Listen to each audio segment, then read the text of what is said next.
ಬೆಂಗಳೂರಿನ Malleshwaram bomb blast ಪ್ರಕರಣಕ್ಕೆ ಸಂಬಂಧಪಟ್ಟಂತೆ ಶಂಕಿತ ಉಗ್ರನನ್ನ ಸೆರೆ ಹಿಡಿಯುವಲ್ಲಿ ಪೊಲೀಸರು ಯಶಸ್ವಿಯಾಗಿದ್ದಾರೆ ಎಂದು ಡೀಟೇಲ್ಸ್ ಲಭ್ಯವಾಗ್ತಾ ಇದೆ. ತಮಿಳುನಾಡು ಪೊಲೀಸರಿಂದ ಶಂಕಿತ ಉಗ್ರ ಅಬೂಬಕರ್ ಬಂಧನ ಆಗಿದೆ. ಆಂಧ್ರ ಪ್ರದೇಶದ ಅನ್ನಮಯ್ಯ ಜಿಲ್ಲೆಯಲ್ಲಿ ಈತನನ್ನ ಅರೆಸ್ಟ್ ಮಾಡಲಾಗಿದೆ. ತಮಿಳುನಾಡು ಉಗ್ರ ನಿಗ್ರಹ ಪಡೆಯಿಂದ ಅರೆಸ್ಟ್ ಆಗಿರೋದು. ಕಳೆದ 30 ವರ್ಷಗಳಿಂದ ಈ ಅಬೂಬಕರ್ ತಲೆಮರೆಸ್ಕೊಂಡಿರ್ತಾನೆ. ಈತನನ್ನ ಹಿಡಿಯೋದಕ್ಕೆ ಅಂತ ಸಾಕಷ್ಟು ಕಸರತ್ತುಗಳನ್ನ NIA ಕೂಡ ಮಾಡ್ತಾ ಇರುತ್ತೆ.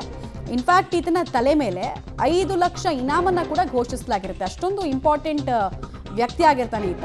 ಅಂದರೆ ಇಡೀ ಈ ಟೆರರಿಸಮ್ನ ಸಿಂಡಿಕೇಟನ್ನು ಬ್ರೇಕ್ ಮಾಡಬೇಕಂದ್ರೆ ಈತನ ಅರೆಸ್ಟ್ ತುಂಬ ಮುಖ್ಯ ಆಗಿರುತ್ತೆ ಪೊಲೀಸರಿಗೆ. ಬಟ್ ಎಷ್ಟೇ ಹುಡುಕಾಟವನ್ನು ಪಟ್ಟರೂ ಕೂದಲೆಳೆ ಅಂತರದಲ್ಲಿ ಸಾಕಷ್ಟು ಸಲ ತಪ್ಪಿಸ್ಕೊಂಡಿದ್ದ. ಬೆಂಗಳೂರಿನ ಬ್ಲಾಸ್ಟ್ ಮಾತ್ರ ಅಲ್ಲ, ಕೊಯಮತ್ತೂರು ಬಾಂಬ್ ಬ್ಲಾಸ್ಟ್ ನೆನಪಿರ್ಬೋದು ನಿಮಗೆ. ಸೊ ಅದರಲ್ಲೆಲ್ಲ ಈತನ ಪಾತ್ರ ದೊಡ್ಡದಂತೆ. ಡೀಟೇಲ್ಸ್ ಕೊಡ್ತಾರೆ ಉಮೇಶ್.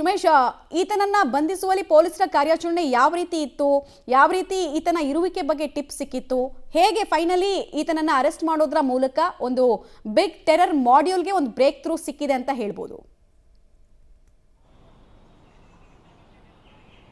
ಮಮತಾ ಅಬೂಬಕರ್ ಸಿದ್ದಿಕಿ ಏನಿದ್ದಾರೆ, ಈತ ಕಳೆದ 30 ವರ್ಷಗಳಿಂದ ಕೇಂದ್ರ ತನಿಖಾ ಸಂಸ್ಥೆಗಳಿಗೆ ಇಲ್ಲಿವರೆಗೂ ಕೂಡ ಪತ್ತೆ ಆಗಿರಲಿಲ್ಲ. ಈತ ಬಾಂಬ್ ತಯಾರಿಕೆಯಲ್ಲಿ ಪರಿಣಿತಿ ಹೊಂದಿದ್ದ ಅನ್ನೋದ್ರ ಬಗ್ಗೆ ಅಧಿಕಾರಿಗಳಿಗೆ ಮಾಹಿತಿ ಇತ್ತು.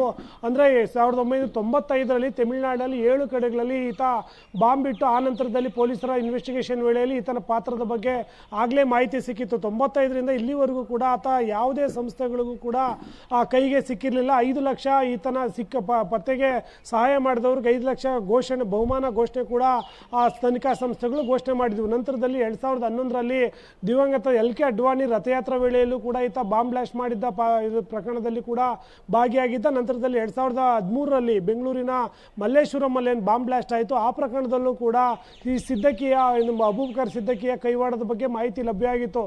ನಂತರದಲ್ಲಿ ಸತತವಾಗಿ ಕಾರ್ಯಾಚರಣೆ ನಡೆಸಿದಂಥ ಅಧಿಕಾರಿಗಳು ನಂತರದಲ್ಲಿ ಈಗ ತಮಿಳುನಾಡಿನ ಉಗ್ರ ನಿಗ್ರಹ ಪಡೆಗೆ ಆಂಧ್ರದ ಅನ್ನಮಯ್ಯ ಜಿಲ್ಲೆಯಲ್ಲಿ ಈತ ಪತ್ತೆಯಾಗಿರುವಂಥದ್ದು. ಆತ ಪತ್ತೆಯಾದ ಬೆನ್ನಲ್ಲೇ ಇನ್ನೊಬ್ಬ ಆತನ ಸಹಚರ ಕೂಡ ಮೊಹಮ್ಮದ್ ಅಲಿ ಅಂತೇಳಿ ಆತನನ್ನು ಕೂಡ ಈಗ ಅಧಿಕಾರಿಗಳು ಬಂಧನ ಮಾಡಿರುವಂಥದ್ದು. 30 ವರ್ಷಗಳ ನಂತರದಲ್ಲಿ ಅಬೂಬಕರ್ ಸಿದ್ದಿಕಿಯನ್ನು ತಮಿಳುನಾಡಿನ ಉಗ್ರ ನಿಗ್ರಹ ಪಡೆ ಈಗ ಬಂಧನ ಮಾಡಿರುವಂಥದ್ದು. ಈ ಎಲ್ಲ ಪ್ರಕರಣಕ್ಕೆ ಸಂಬಂಧಪಟ್ಟ ಹಾಗೆ ಆತನಿಗೆ ಬಳಿ ಇರುವಂಥ ಸಾಕ್ಷ್ಯಗಳು, ಆತ ಏನು ಬಾಂಬ್ ಪರಿಣಿತಿಯನ್ನು ಹೊಂದಿದ್ದ, ಅದಕ್ಕೆ ಬೇಕಾದಂಥ ಮೆಟೀರಿಯಲ್ ಯಾರು ಕೊಡ್ತಿದ್ರು, ಯಾವ ರೀತಿ ಪ್ಲಾನ್ ಮಾಡ್ತಿದ್ದ ಅನ್ನೋದ್ರ ಬಗ್ಗೆ ಕೂಡ ಇನ್ವೆಸ್ಟಿಗೇಷನ್ ನಡೀಬೇಕಾಗುತ್ತೆ. ಅದ್ರ ಜೊತೆಗೆ ಒಂದಷ್ಟು ಹಿಂದೂ ಮುಖಂಡರ ಹತ್ಯೆಗೂ ಕೂಡ ಈತ ಪ್ಲಾನ್ ಮಾಡ್ಕೊಂಡಿದ್ದ ಅನ್ನೋದ್ರ ಬಗ್ಗೆ ಕೂಡ ದಾಖಲೆಗಳಿರುವಂಥದ್ದು. ಅದನ್ನು ಕೂಡ ಈಗ ತನಿಖೆಯಿಂದ ಬಹಿರಂಗ ಆಗಬೇಕಾಗಿದೆ. ಮಮತಾ, ಧನ್ಯವಾದ ಉಮೇಶ್ ತಮ್ಮೆಲ್ಲ ಮಾಹಿತಿಗಾಗಿ.